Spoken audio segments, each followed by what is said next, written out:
Hello and welcome to Souqnews Television. We are reaching you live from our studios in Lagos. I am Oyinpriye Krumale. Now let's begin. Nigerian crude oil is now trading at $72.50 per barrel, edging closer to the federal government's $75 benchmark for the 2025 budget. The price surge is largely driven by renewed unrest in Iraq, which has disrupted global oil supply and tightened market availability. This upward trend could significantly boost Nigeria's oil revenue and improve its fiscal outlook, especially as crude remains the country's main foreign exchange earner. A sustained rise above the benchmark would also support a budget implementation and ease pressure on public borrowing. However, analysts warn that Nigeria must maintain stable production to benefit from the price increase. Any setbacks in the local output or further volatility in global markets could quickly reverse the gains and weaken the expected fiscal relief, according to reports. Now, telecommunication operators in Nigeria have raised serious concern over increasing theft and vandalism of critical infrastructure, which they said is threatening the stability of the country's digital economy. Items such as power cables, solar panels, batteries, and fiber optic cables are being stolen across multiple states, leading to network disruptions, reduced service quality, and costly repairs. The stolen items are reportedly resold for use in homes and offices, worsening the impact of service delivery. Industry leaders have called on national security agencies to take urgent action, warning that these repeated attacks could reverse millions of dollars in recent investments made to upgrade network infrastructure. They also urge the public to avoid buying stolen equipment and to report suspicious activity through the official Nigerian Communications Commission's hotline, highlighting that protecting telecom infrastructure is crucial to Nigeria's economic growth and digital transformation.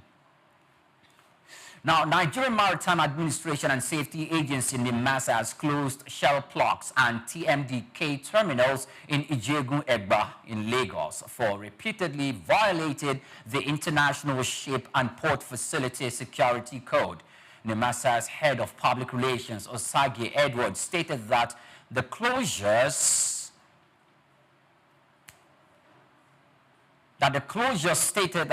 followed persistent non-compliance despite several warnings. The action aligns with Section 79F of the ISPS Code Implementation Regulations 2014, which mandates closure after 3 months of violation, and the Director General, Dayo Muberiola, said that the shutdown was as a result of being necessary to maintain security standards amid ongoing collaborations with the U.S. Coast Guard to improve Nigeria's global maritime safety standard. He added that the terminals would reopen once full compliance is achieved, reaffirming the Ministry of Marine and Blue Economy's commitment to safe, sustainable trade facilitation. Now, the United States has introduced a mandatory $250 United States visa integrity fee for most visa applicants, raising the total cost of a standard non-immigration visa application to over $400 United States. This new fee applies to categories such as tourists, students, and temporary workers, and is aimed to supporting the integrity and processing of visa applications under enhanced security checks. According to the United States Department of State, the visa integrity fee is refundable only if an applicant is denied a visa. The policy has stirred concern among potential travelers, particularly from low-income countries, due to the increased financial burden.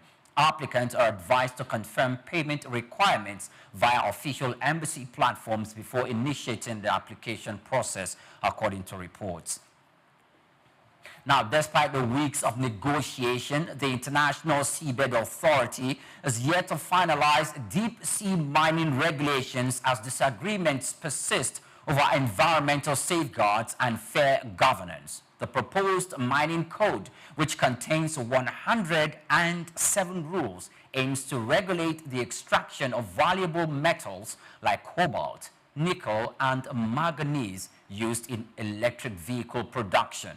Calls to fast-track the code by year-end intensified by unilateral United States effort to jumpstart deep-sea mining. They have met stiff oppositions from many ISA members, including Chile, which demands a moratorium until more scientific data on ecological impact is available.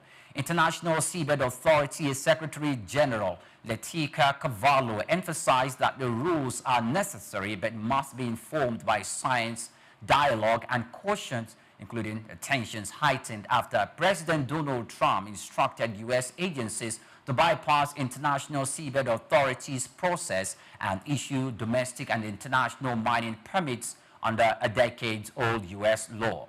Though the United States is not a party to the ISA or the United Nations Convention on the Law of the Sea, Canada's The Metal Company took advantage of the move, applying for high sea mining licenses outside the ISA framework, sparking widespread criticism. A draft ISA resolution under review urges investigation into non-compliance, and the actors are crossed by citing risk, of resource appropriation in violation of international law.